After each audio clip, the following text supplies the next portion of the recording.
Nós temos acesso a 2 cartas, mas é de conhecimento teológico que são ao todo 5 cartas que se apresentam. Uma se perde e outras 2 estão inseridas, provavelmente, dentro dessas 2 cartas. Esta igreja foi fundada pelo apóstolo Paulo em Atos. O registro dessa fundação está em Atos, no capítulo 18. Quando o apóstolo Paulo sai da Macedônia, passa por Tessalônica, Filipos, Tessalônica, Bereia, Atenas, e chega em Corinto. Ao chegar na cidade de Corinto, o apóstolo Paulo encontra Priscila e Áquila, e ao que tudo indica, nesta casa de Priscila e Áquila funda-se uma igreja. Uma igreja muito poderosa é fundada ali. O contexto social, na questão cultural, é bem complicado de Corinto. Há uma cultura bem forte, greco-romana, uma influência muito maior desta cultura nesta cidade. O termo corintianizar ficou conhecido como fazendo alusão à prostituição. Quando qualquer cidadão dizia vamos corintianizar, significava vamos nos prostituir, tal qual era o grau de imoralidade dentro da cidade de Corinto. O Senhor Jesus levanta ali uma igreja através do apóstolo Paulo poderosa, no meio daquela cidade. Ele sente medo, o apóstolo Paulo sente medo, pois os judeus se levantam para o perseguir. O entendimento dos judeus ainda era bem difícil quanto ao evangelho, o reino de Jesus. O apóstolo Paulo sente medo, o Senhor se revela para ele e diz a ele que era para ele não temer, que havia um povo de Deus dentro daquela cidade. Era para ele falar e não se calar. Então ele fica ali aproximadamente 1 ano e meio, funda uma igreja poderosa, sai, e ele sempre volta para Antioquia da Síria, que é a base da pregação, a base do ministério dele, sua igreja matriz, vamos dizer. E por ali, na igreja de Corinto, ao que tudo indica, passam alguns apóstolos, verdadeiros e falsos. Verdadeiros passam por ali Cefas, que é Pedro. Você vai ver ele sendo citado como Cefas, é o apóstolo Pedro. Provavelmente passa Apolo. E alguns outros falsos apóstolos, trazendo outra mensagem do evangelho. Isso era muito comum naquela época, assim como ainda é muito comum hoje em dia. E então, a ideia, a estratégia desses falsos apóstolos era desfazer todo o entendimento que Paulo tinha dado àquela igreja sobre o evangelho. Um desses ensinamentos acaba criando na igreja uma falsa ideia do que é espiritualidade verdadeira. Eles começaram a ter uma ideia errada sobre o que é ser espiritual. Na primeira carta, Paulo trata sobre essa questão. São questões pontuais, problemas que estavam acontecendo na igreja. Então, essa carta faz parte do grupo de cartas circunstanciais. A grande maioria, para não dizer todas as cartas, são escritas para isso, para resolver problemas circunstanciais, circunstâncias que trazem algum tipo de perda no evangelho dentro da igreja. Então, a primeira carta, Paulo escreve para resolver esses problemas. A segunda é para se defender.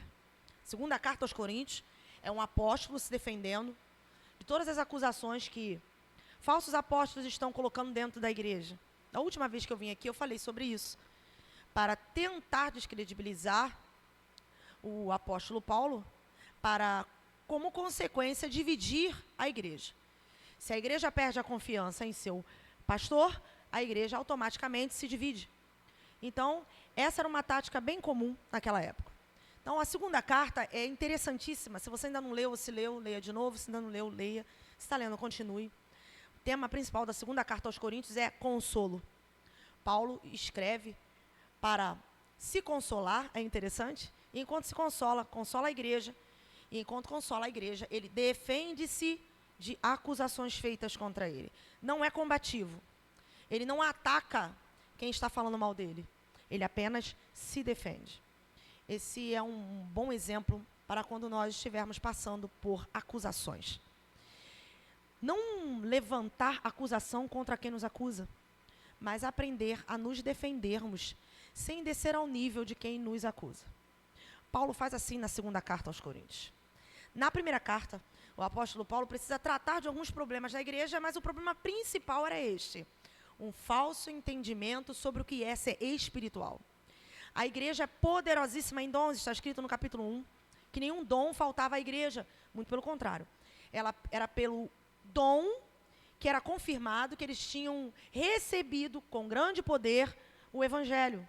Os dons traziam essa confirmação do evangelho presente naquela igreja. E então Paulo afirma: vocês não faltam dom nenhum, graças a Deus.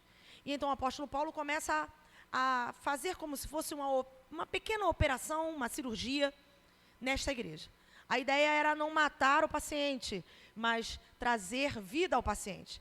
A cirurgia era difícil, de alto risco. Usar o bisturi ali era dificílimo. Qualquer erro poderia trazer um resultado errado. Um efeito rebote. Na tentação de corrigir, ele poderia matar a igreja. Tal era difícil o problema que ali acontecia. A igreja estava entendendo espiritualidade como ter muitos dons. O homem espiritual é o homem que tem dons. Então, eles começaram a ter uma ideia errada do que era o dom. E havia alguns problemas sérios na igreja. A igreja estava dividida em 4 facções diferentes. Eu sou de Cristo, sou de Apolo, eu sou de Paulo, eu sou de Cefas. Uma igreja dividida em 4 grupos ao redor de seus apóstolos. A igreja também estava com um problema de incesto dentro da igreja. Havia um incesto e ninguém resolvia esse problema de incesto dentro da igreja. Havia também um problema de que alguns homens casados queriam ir fazer parte de um ritual de culto, ao que tudo indica, a deusa Afrodite, deusa do amor, que tinha um templo dentro da cidade. Ainda há controvérsias teológicas sobre isso, mas ao que tudo indica é isso. E nesse culto envolvia orgias com algumas sacerdotisas que tinham lá dentro, e que era permitido por lei que os homens se relacionassem com elas, porque isso fazia parte do culto. Então, alguns homens queriam ir para este culto para ter relações sexuais com essas sacerdotisas. Então, Paulo explica que quando um homem se deita com uma prostituta, ele se faz um com ela. Então, para cada prostituta que um homem se deita, com cada uma, ele se torna um mesmo corpo com ela. A ideia é: o corpo não tem nada a ver com o espírito, o corpo não tem nada a ver com a alma. Isso é uma cultura greco-romana, o que o corpo faz. Rapaz, eu entrei num trecho que tem aí de uma música secular: a alma perdoa, ou não atinge a alma, ou não atinge o espírito. É coisa de carne, é coisa de corpo. Então Paulo explica de uma maneira interessante: não, porque nós não somos um espírito que tem uma alma que habita um corpo. Isso é kardecismo. Nós somos corpo, alma e espírito.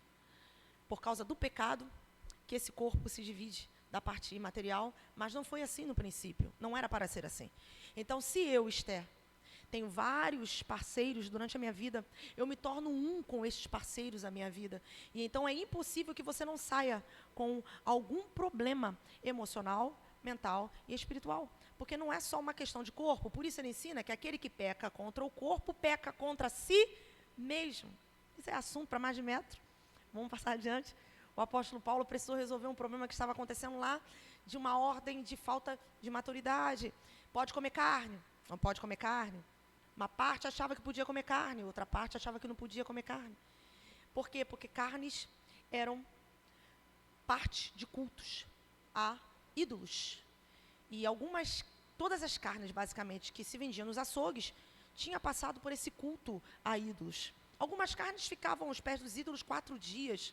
Há uma parte histórica bem interessante, um livro que eu li, que fala isso de uma forma bem interessante. Ficava lá 4 dias, exposta, apodrecendo também, e depois ia para o açougue para ser vendido. Então, Paulo explica assim: a mente mais fraca, é interessante isso, acha que não pode comer. A mente com muito escrúpulo acha que não pode comer. Mas a mente mais forte, e que não tem tanto escrúpulo, entende que pode comer. Por quê? Porque o ídolo não existe. Então, se está vendido, e eu sou cristão, e entra na minha casa, acabou. Só que a outra parte entendia que estava errado. E então Paulo explica o seguinte: não haja briga. Quem come, não despreze quem não come. E quem não come, não fica atacando quem come. Ou seja, vamos todo mundo tomar conta da própria vida? Que funciona. Tá certo. Não é? Então, a gente percebe isso todo ano, né?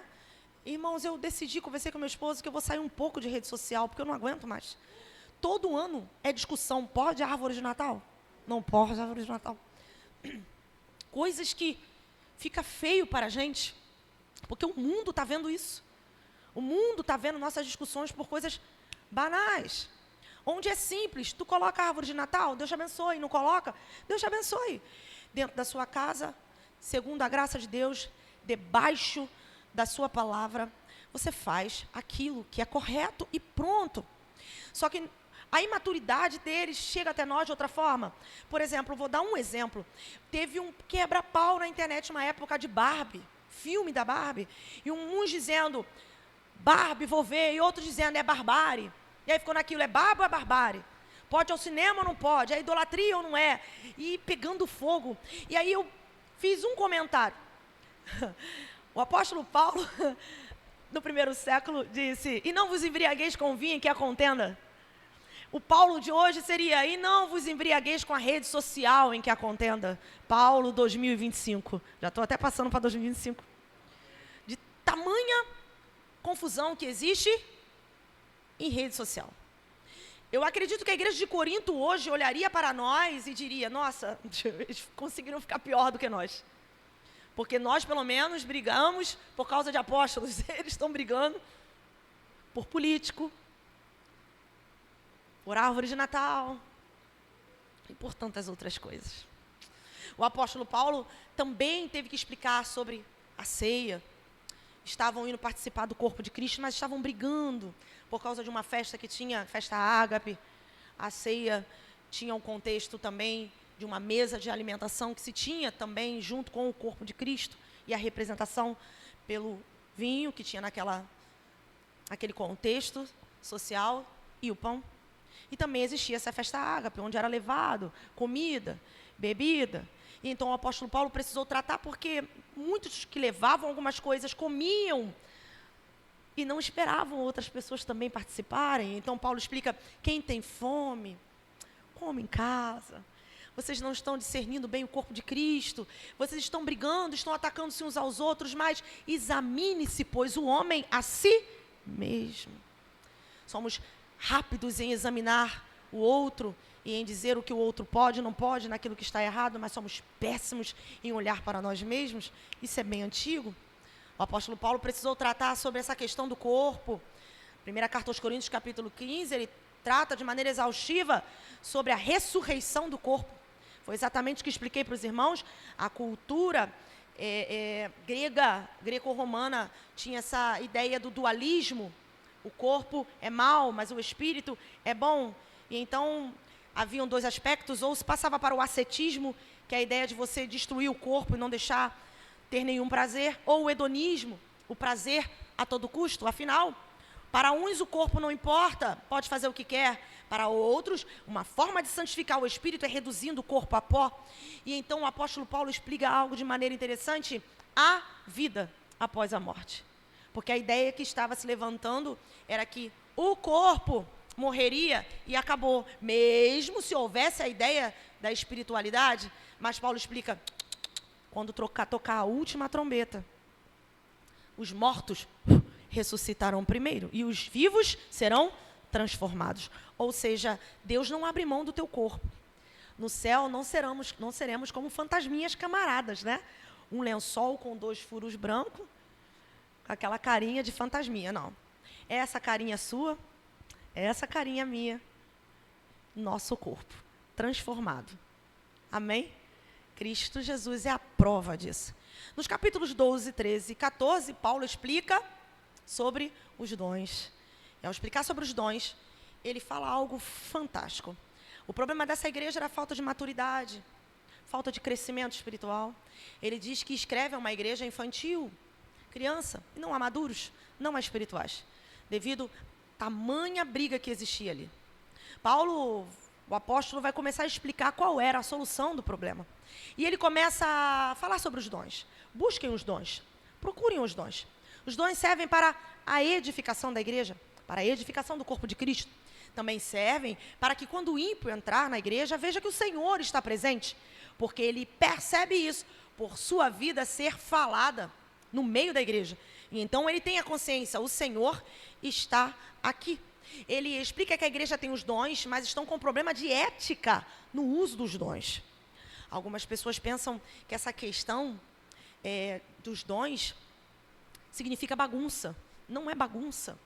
Paulo explica que não é para você tirar os dons fora, mas saber usar os dons.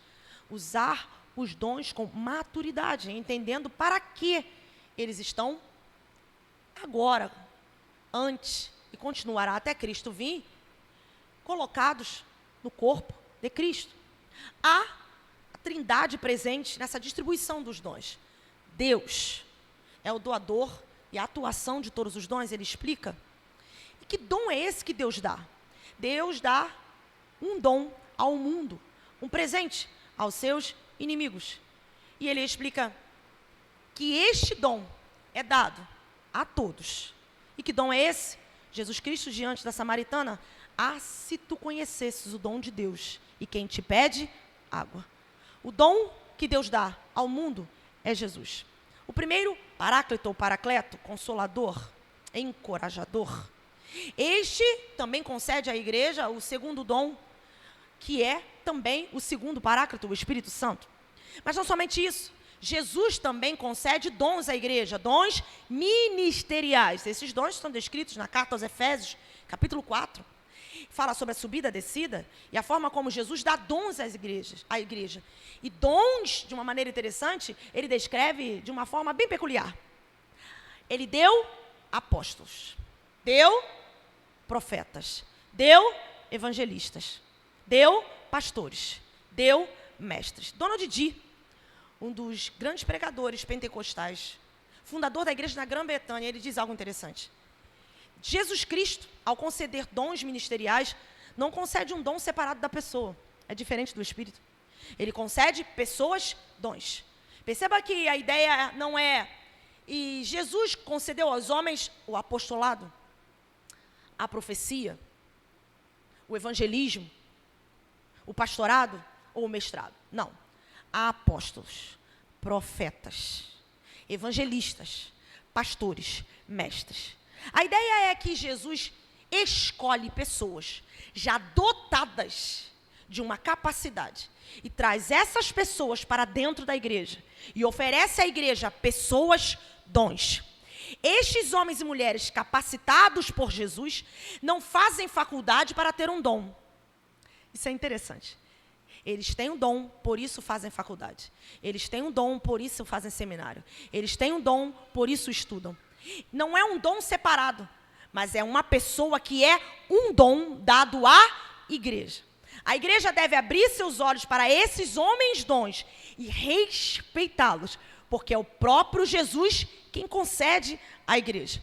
Agora, dons espirituais é diferente. O Espírito concede à igreja conforme Ele quer, mas não são dons residentes. Isso é interessante. O Espírito dá, usa, decide se vai usar de novo ou não, dá, usa. Por isso que há vezes que um é usado, quando não é outro que é usado, quando não é o outro que é levantado, porque ele decide dar, mas decide se vai usar hoje ou se vai usar outro. Esses são chamados dons espirituais, que não pode caracterizar a questão de total amadurecimento ou merecimento. Como assim, Esther? A igreja de Corinto incorre num erro. Quem tem mais dons é maduro. Quem tem mais dons é espiritual. Quem tem mais dons é porque merece. Quem tem mais dons é porque está num patamar elevado. E o apóstolo Paulo explica que é ao contrário. O dom não é concedido como mérito por bom comportamento. O dom é concedido por graça, presente, dádiva. E se Deus concede pelo Espírito Santo um dom a mim, a ideia não é me colocar em evidência porque eu sou melhor, mas porque Ele precisa falar à igreja. Então Ele usa alguém para falar à igreja. E esse conceito estava errado lá e a gente percebe esse conceito vindo errado pelos anos que se passam. Nós temos a capacidade de considerar alguém como mais espiritual se der pirueta, não é? É ou não é? Se bater a cabeça na parede, então, ele está cheio de Deus. Isso é a igreja de Corinto. Isso é antigo. Aí Paulo diz assim, busquem os dons, peçam os dons, os melhores dons. Peçam sim, mas entendam. Quanto mais dom, mais a demonstração de que há imperfeição. Fiquem calmas. Porque para que servem os dons? Senão o aperfeiçoamento da igreja. O dom é concedido porque o Espírito Santo precisa aperfeiçoar os santos. Paulo está batendo na igreja e assoprando. Batendo na igreja e assoprando. Batendo na igreja e assoprando. É interessante como ele discorre explicando. Os dons vão passar. Os dons estão presentes porque a igreja está em construção. Para o aperfeiçoamento dos santos, os dons são dados pelo Espírito. Enquanto a igreja é imperfeita. Enquanto a igreja caminha para a perfeição, os dons são concedidos. Isso está descrito muito bem na carta aos Efésios, quando ele diz, ele concedeu homens dons à igreja para o aperfeiçoamento dos santos até a estatura de plenitude de homem perfeito, que é Cristo Jesus. Então, a ideia dos dons é aperfeiçoar a igreja para uma estatura. Que estatura é essa? Ele diz, vem cá, vou levar vocês a um caminho mais excelente. E que caminho é esse? Ainda que eu falasse a língua dos homens e dos anjos, sem amor. Se você pegar um naipe aí, que é um naipe, um sax, um trompete, um trombone, instrumentos de metal, formam um naipe, significa que eles três fazem um bom trabalho. Se faltar uma orquestra, uma banda, eles fazem um serviço direitinho. É a base. E é interessante que eles tiram som. Nas mãos de quem sabe tocar, um som bem interessante. Agora, Paulo diz que a língua sem amor é como um prato de bronze. Um sino. Uma hora vai cansar. Vai ser um barulho estridente cansativo. Paulo pega um gancho com a chamada que existia em algumas cidades para adoração a um certo tipo de deuses, que alguns vinham à frente tocando um prato para chamar o povo para este culto. Em algum momento, ninguém aguentava mais ouvir.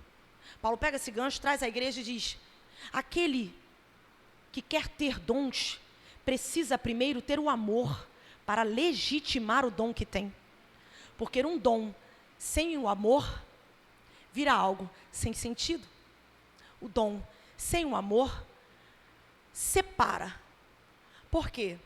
Porque eu conheço pessoas, irmãos, e eu digo por mim, que fala muita língua, mas no português não fala nada de bom. E eu não estou falando de saber falar. Eu estou falando de palavras que edificam. Eu posso aqui soltar uma rajada de língua, mas ofender alguém. Posso ter um dom maravilhoso, mas não conseguir fazer o básico. Ter uma boa palavra, ter uma palavra assertiva, ter uma palavra que edifica. Então o apóstolo Paulo começa a dizer, o que legitima o uso dos dons é a minha intenção.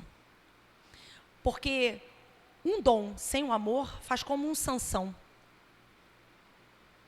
Para que eu sustente o peso do meu dom, eu tenho que ter um caráter à altura. Senão eu uso o meu dom como autopromoção. O apóstolo Paulo afunila bem a mensagem e explica, eu posso vender tudo que eu tenho e não valer de nada. Distribuir aos pobres e não valer de nada. Como é que alguém pode vender tudo que tem e simplesmente não ter amor? Por que faz isso? Flashes? Aparecer? Dizer que é bom? Isso acontece na igreja. Em Atos, capítulo 5, a gente tem ali 4, 5 e 6, um grande problema que entra na igreja. A ideia de querer aparecer e de querer ganhar flash às custas dos mais necessitados. O apóstolo Paulo piora, eu posso dar o meu corpo para ser queimado, sem amor. De nada adianta. É um assunto tão sério que coloca em teste nossas maiores obras. Por que eu faço? Qual a minha intenção? Por que eu quero fazer? Por que eu estou fazendo? O amor é diferente. Porque este amor que Paulo explica não é o amor de sentimento, não é um amor de atração, não é um amor de emoção, mas é o amor ágape, que é o amor de Deus. É um amor que está acima de qualquer motivação meramente humana. Não é um amor que espera nada em troca. É um amor que faz deliberadamente, sem lançar nada em rosto. Não é um toma lá da cá, não é uma troca, não é um flash, não é um aparecimento, não é um fazer para cobrar depois. É fazer porque se ama e ponto. Queridos, o texto que se segue é usado em casamento, falo isso com temor e tremor. Já arrumei problema para mim quando preguei sobre isso, mas eu gosto de pregar a Bíblia, porque se alguém ficar com raiva, não está com raiva de mim, está com raiva da Bíblia. Não sou eu que eu digo, é Paulo, vai lá discutir com ele. Mas o que Paulo quer dizer? Paulo vai aumentando o nível de dificuldade tão absurdamente que a ideia é dizer aos coríntios: vocês são crianças, perto do caminho a que vocês têm a percorrer para chegar à perfeição. Porque muitos se garantem no... Aí Paulo diz, vem cá. Não é ser contra. É o porquê você faz isso. Porque alguém que pode ter um dom de profecia pode ofender alguém usando o dom. Sabe de algo? Domina o dom. Quer falar. E usa o dom para dizer aquilo que quer falar em nome de Deus. O assunto é sério. Muito sério. O que a gente pensa que é coisa de hoje, tem problema há muito tempo. Paulo começa a operar esse paciente, a explicar. Vou revelar a vocês o que é maturidade. E o que é? O amor é paciente. Se vocês fossem pacientes, Paulo está dizendo, essa brigaiada que está aí no meio de vocês não estava acontecendo. Tem tanta briga no meio de vocês, porque falta paciência. Eu sou pentecostal, queridos, nasci na Assembleia, eu sei o que eu estou falando. De num culto avivadíssimo, daqui a pouco está tendo confusão. De num culto avivadíssimo, alguém daqui a pouco está atacando piada. De num culto avivadíssimo, esse fogo não transformar. Se o fogo que eu sinto não transforma o meu jeito, esse fogo é estranho. Se esse fogo não faz com que eu olhe para alguém como meu semelhante, é mentira. Se esse fogo não é capaz de travar os meus dedos quando eu quero escrever uma besteira, é mentira. Eu estava atravessando a rua correndo. E o rapaz do carro parou gentilmente. E o Espírito Santo falou comigo, viu? Ele te tratou como semelhante. Por quê? Porque com certeza ele sabe que ele também já atravessou a rua correndo. Alguém disse, ora, não é o amor que sustenta o relacionamento? É o respeito que sustenta. Trazendo a ideia de que o amor não tem respeito. Vou provar para você que é possível que alguém invente uma besteira dessa. Porque onde há amor, há respeito. Onde não há amor, inexiste o respeito. Então Paulo começa a descrever o que o amor é. Ele podia ter escolhido qualquer coisa para falar. Ele disse, paciente. Por quê? Porque paciência não é inerente de ser humano. Desde que ele nasce até a morte. Tem alguém paciente aí? Tem não? Alguém disse certa vez, a dor transforma, não transforma. Pode até ser que transforme, para pior. Porque a gente tem a ideia de achar, vai passar pela prova, vai ficar melhor. Já viu gente que fica pior? Fica. Tem gente que quanto mais velho, mais doente, mais cheio de problema, é mais ranzinza ainda. Tô mentindo? Gente, fala sério. Por quê? Porque o mesmo sol que amolece, que derrete a vela, endurece o barro. Então não é a dor que transforma, é o Espírito através da dor. Se o Espírito Santo não entrar na dor, você fica pior. Minha mãe vivia em hospital. E o que eu vi de gente na beira da morte, dizendo, sai com essa oração daqui. Eu já vi. Não quero saber de Jesus. Então não vem com essa de dizer que porque você está mais velho, você está mais paciente. Não. Às vezes é o oposto. Quanto mais velho, mais impaciente. Tu não aguenta mais. Ó, mentira? Aí Paulo diz, o amor é paciente. Qual é a ideia que ele apresenta? Não vou pregar sobre paciência hoje. Mas a ideia é um pavio longo. Um elástico que você estica e nunca arrebenta. A ideia que Paulo apresenta é equilíbrio na espera. Equilíbrio no relacionamento. Por isso o salmista diz, esperei com paciência. Porque alguém pode esperar sem paciência. Olha para uma criança. Bota uma criança para ter paciência. Ela até espera, mas espera quebrando tudo. Espera gritando, espera subindo, descendo, arrancando os cabelos. Ela pode até ficar, mas ela acaba com os nervos de qualquer pessoa. O que o salmista está dizendo? Esperei, sem perder a compostura no Senhor.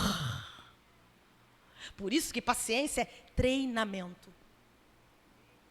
É uma árvore de raiz amarga com fruto doce. É esperar sem se desequilibrar. É o tempo passar e você dizer, o Senhor é bom. É você orar e às vezes não acontecer e você dizer, eu creio. É você orar e as coisas piorarem e você dizer, Deus é bom. Alguém olhar para você e dizer, como é que tu consegue? Não. O Espírito, pelas circunstâncias e pelas pessoas, tem formado em mim alguém que é paciente. Paulo está tratando com essa palavra porque paciência não é característica de criança. Um adulto pode ser paciente, uma criança jamais. Então Paulo diz, vamos para o caminho mais excelente? O amor é bondoso, benigno. Por quê? Porque só há bondade e benignidade onde há paciência. Não há bondade sem paciência. Por que Deus é bom? Porque Ele é paciente. Onde está escrito isso? Rápido. Hesed, no hebraico. As misericórdias do Senhor não têm fim, novas são a cada manhã. Porque é interessante isso. Elas se renovam a cada manhã, porque as suas misericórdias não têm fim. É por causa dessas misericórdias que nós não somos consumidos. Isso é Hesed. Hesed é amor, é graça, é amor de pacto, é amor de aliança, é longanimidade, é paciência. Por que elas se renovam? Porque Ele sabe que você vai fazer a mesma besteira, sabe que tu vai errar a mesma coisa e ainda assim te dá uma oportunidade nova. Segura aí, aperta o cinto. Que essa palavra também é para mim. Então o que é bondade?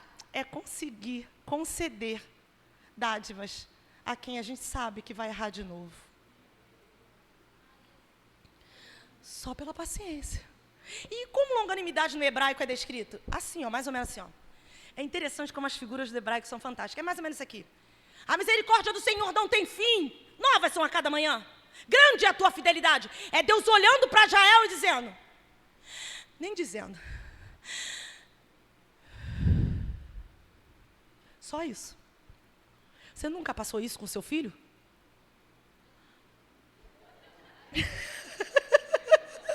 A ideia é, se eu pegar, eu mato. É ou não é? Então o que faz? Respira fundo. É isso que Deus faz conosco todos os dias. Entendeu? Sabe aquela vontade de você chutar o balde? Vontade de falar umas verdades na cara. Vontade de ir lá e colocar alguém no lugar dele.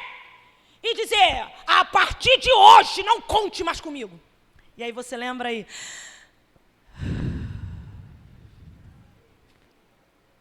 Sinistro, né? Por isso que Paulo está descrevendo o amor e não uma pessoa qualquer. Ele está dizendo o amor. Vocês vão entender por que ele está dizendo isso? Ele continua. O amor é, e agora o que o amor não é? Vou passar rápido. Invejoso. Paulo está explicando à igreja. Se tivesse amor no meio de vocês, vocês não estavam divididos em facções. Porque tem inveja no meio de vocês. Por isso que vocês estão dividindo a igreja. Ele continua. O amor não se vangloria. Qual é a ideia? Não se coloca no centro das atenções. Quanto mais maduro alguém é, menos ofensa. Entendeu?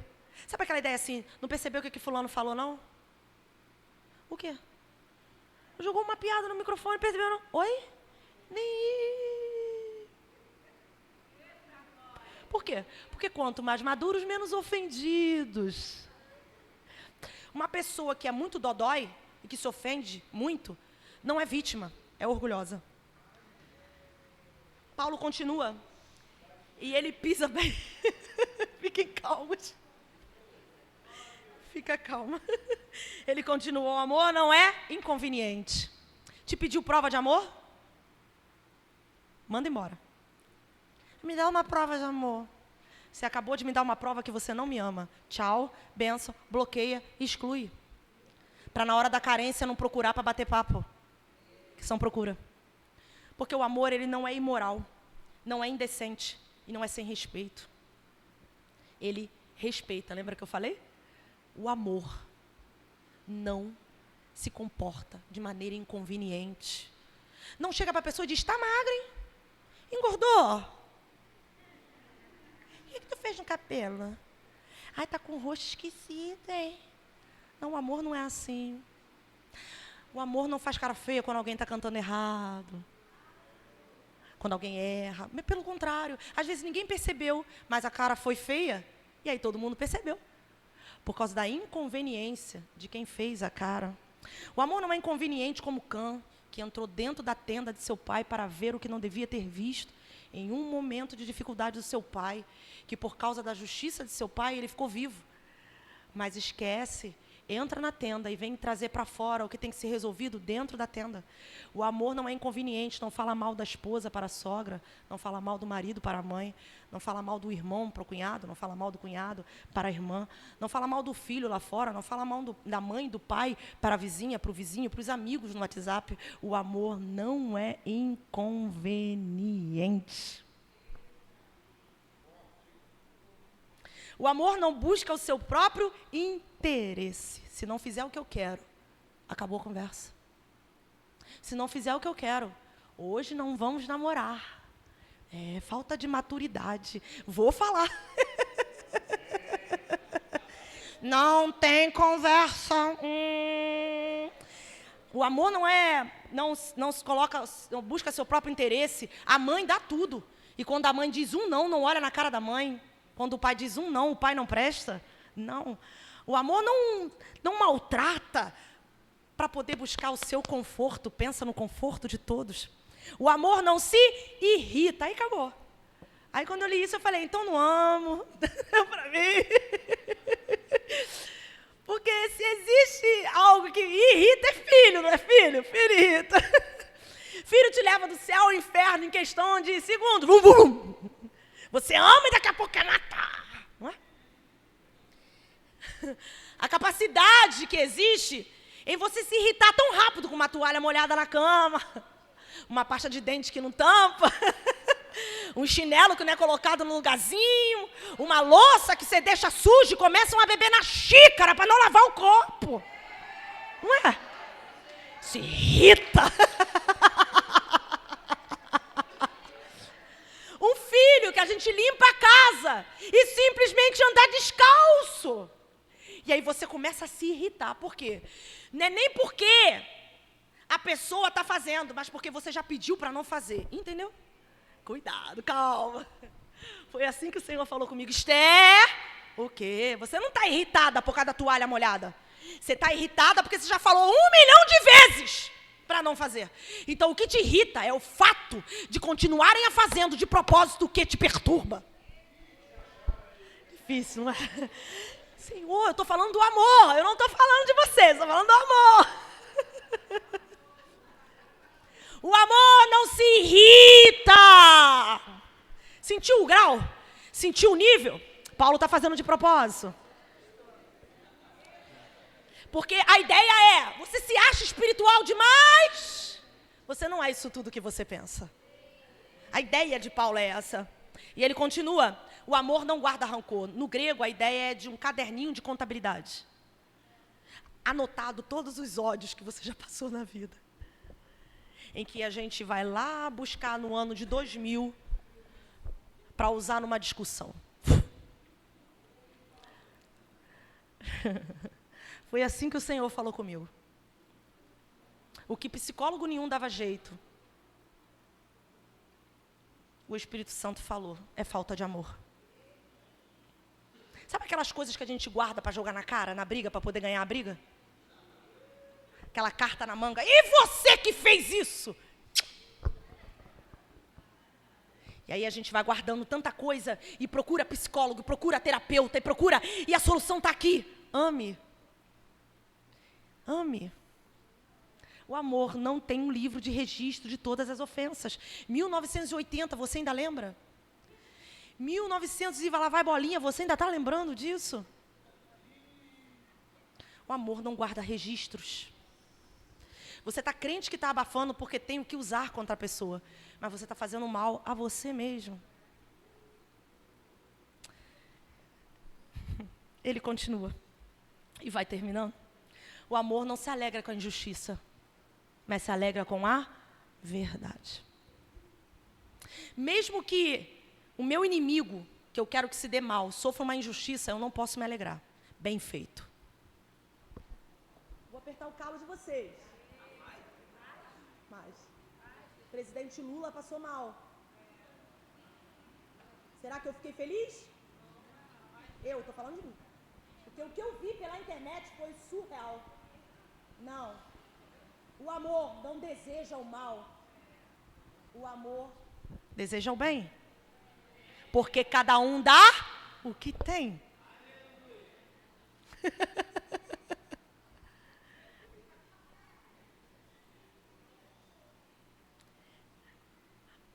Havendo profecias, cessarão.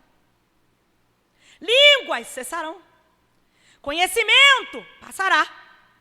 Mas o amor nunca acaba. Qual é a ideia? Sabe quem Paulo está descrevendo aqui? Deus. Jesus. Que ao refletir a sua luz, até nós percebemos o quanto somos imaturos. E o quanto precisamos crescer. Porque João explica, Deus é amor. Não tem amor, é amor. Agora, permanecem esses três, a fé, a esperança e o amor, mas o maior desses é o amor. Por quê? Quando vier o que é perfeito, o que é imperfeito, desaparecerá. Então, o que ele está explicando? Essa ideia que ele explica muito. Este é o caminho. Qual o caminho? Do fruto. Os dons são bons, mas os dons são como andaimes. Enquanto o edifício está sendo construído, o andaime está lá. Quando o edifício fica pronto, o que acontece com os andaimes? Quando vier o que é perfeito, os dons não serão mais necessários. Mas o que estiver bem edificado, permanece. Então, eu posso me edificar num dom que eu tenho, e então passar junto com o meu dom. A palavra que o Senhor me deu para o ano que vem foi justamente essa, Esther, onde está baseada a sua espiritualidade? Porque a espiritualidade verdadeira é aquilo que a gente é, de fato. E ele trata de maneira bem mais difícil, tá, irmãos? Ele fala sobre o edifício, né, apóstolo? Sobre a base. Em que é construído? Palha? No fogo? A obra perece. Isso é assunto para mais de metro. Difícil de explicar, difícil de falar, mais ainda de viver. Então, por vezes, o que dificulta o nosso relacionamento é essa falta de concepção. Qual? Ele erra, eu erro. Nós erramos. Porque eu já lidei com semideuses que se garantem no seu dom e parece que nunca erram. E então são implacáveis com o erro alheio. Então Paulo dificulta para mostrar, dá para tu? Dá para tu? Então por que você não perdoa com a mesma proporção que é perdoado? Meu marido vai errar, eu vou errar. E quanto mais metida espiritual eu for, mais difícil será para eu perdoar. Eu estava tratando sobre essa questão da ira essa semana. Por que a gente se ira muito? Eu seria incapaz de fazer isso. Por quê? Porque a gente se acha muito certo. Eu jamais faria. Então fica difícil de perdoar, porque você acha que você não comete o mesmo erro. Queridos, nós estamos vivendo uma geração que segue uma menina que não cedeu um lugar na janela.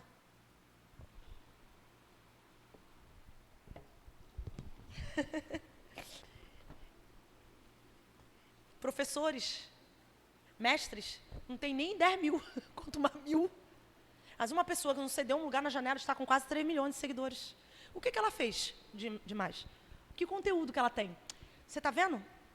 A falta de saúde, de sanidade mental da nossa geração?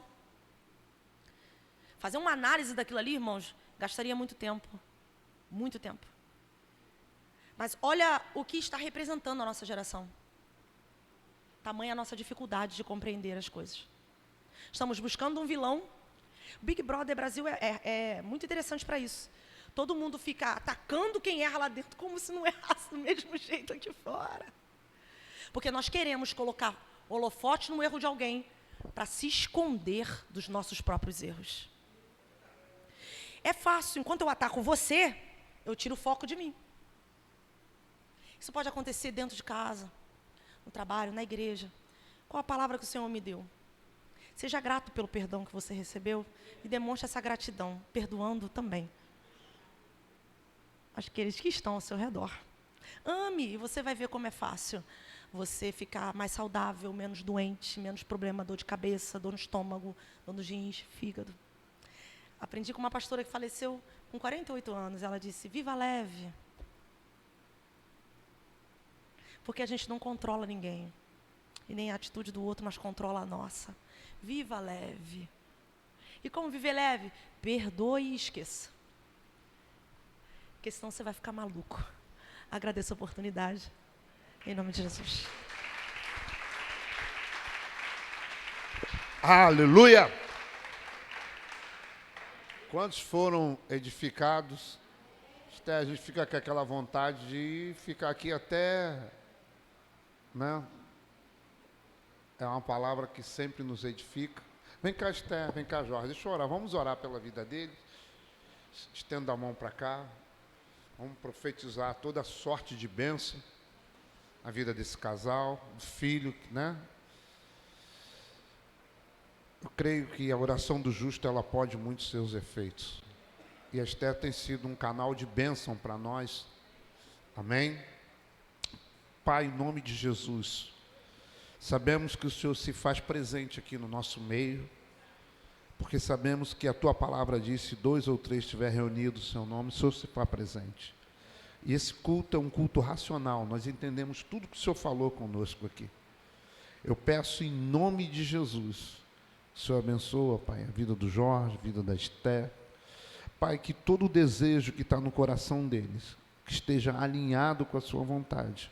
Nós liberamos agora, na autoridade do nome de Jesus, no mundo espiritual, em concordância, em oração, porque a Tua palavra diz que a oração do justo, ela pode muito seus efeitos. E os justos estão aqui, orando e profetizando na vida desse casal, na vida dessa família aqui. E te agradecemos, Pai, porque eles foram um canal de bênção nesses dias. Pai, obrigado pela vida deles, que o Senhor possa cada dia mais usá-los de maneira sobrenatural para edificar a Tua igreja, os santos, aqueles que, Pai, verdadeiramente necessitam da Sua palavra, e te agradecemos em nome de Jesus. Amém? Deus abençoe vocês. Obrigado, Esther. Glória a Deus. Vamos ficar em pé com aquela sensação que nós já vamos embora, que essa Esther aqui é da sua.